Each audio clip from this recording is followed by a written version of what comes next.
खरं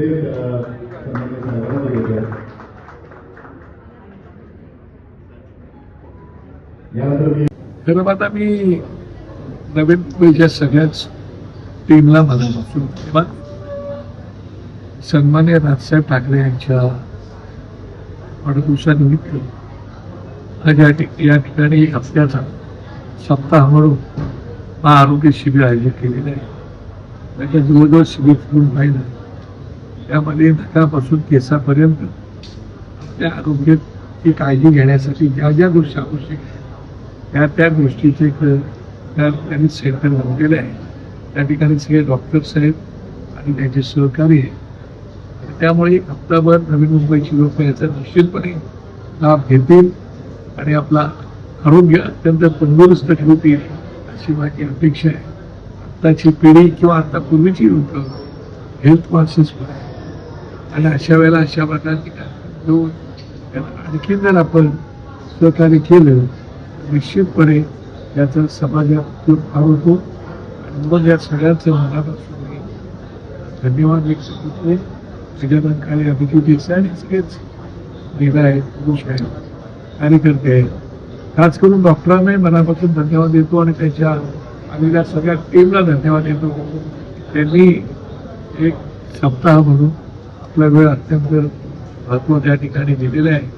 कार्यकर्ते ते आपल्या नेत्याच्या प्रेमापोटी सगळं करत असतात. त्यासोबत सुद्धा ही मंडळी सुद्धा सहभागी होतात वाखाणण्यासारखं. आणि म्हणून नवी मुंबईतील लोकांनी या आरोग्य शिबिराचा जास्तीत जास्त लाभ घ्यावा आणि आपलं आरोग्य कसं तंदुरुस्त राहता येईल याची काळजी घ्यावी. माझ्या मनापासून या महाआरोग्य शिबिराला शुभेच्छा.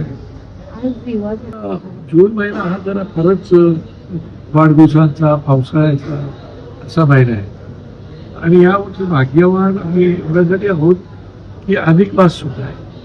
आणि अधिक मासामध्ये अशा प्रकारचे उपक्रम जर तुम्ही केले तर त्याचा लाभ हा जे उपक्रम घेतात त्यांनाही प्रचंड प्रमाणात होतो. याचा अर्थ असं नाही की तुम्ही पण आरोग्य तपासून घ्यायला नाही पाहिजेत.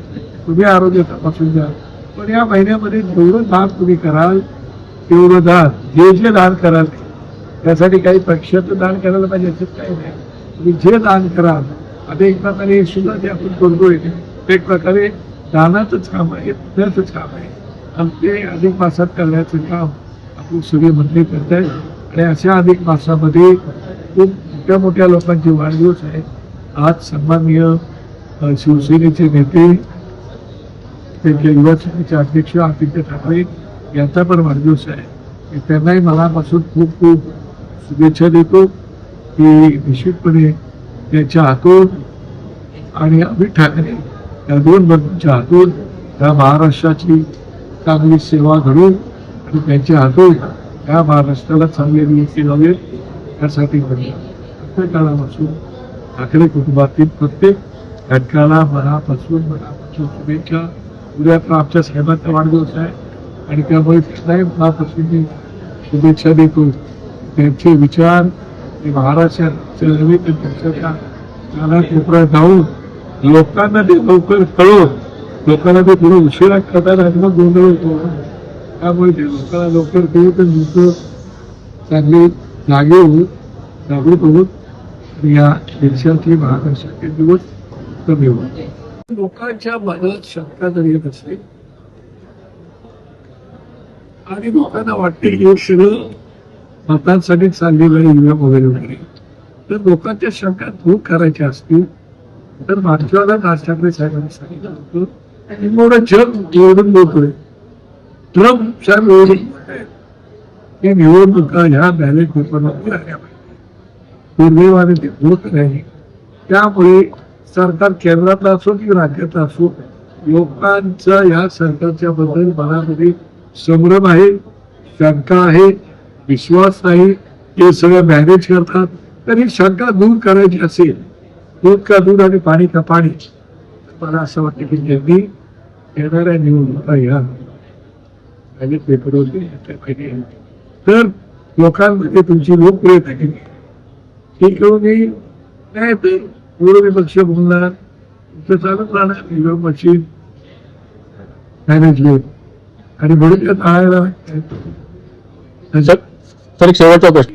इथं सत्तेत असणारे लोक समाधानी नसतील तुम्ही त्यांनी कसे समाधान असतात. तुम्हाला म्हणजे काय दाखवायला लागतं, बोलायला लागतं, ते तुमच्या हायकमांडला विचारायला लागतं, हे दाखवू नको, हे बोलू त्यामुळे तुमचं पण सगळं धातापाणी होत आहे. त्यामुळे तुम्हाला पण ते करावं लागतं. ही परिस्थिती जर असेल आणि सत्ताधारी पक्षाला जर आंदोलन करावी लागत असेल तर सरकारनं देश बाय धरणी काय अशी परिस्थिती आहे. त्याच्यामुळे हे दिवस असेच पुढे चालत राहणार आहे. तर कधीतरी भगवान के घर में देर है थोडी ऊपर वाले की लाठी करने को पडते आवाज येत नाही. पण कोणतेही सरकार जरी असेल तरी ते शेतकऱ्यांसाठी, कामगारांसाठी, कष्टकऱ्यांसाठी, मजुरांसाठी, विद्यार्थ्यांसाठी, महिलांसाठी काम करत असतं. नाही की त्याच्यात नाही.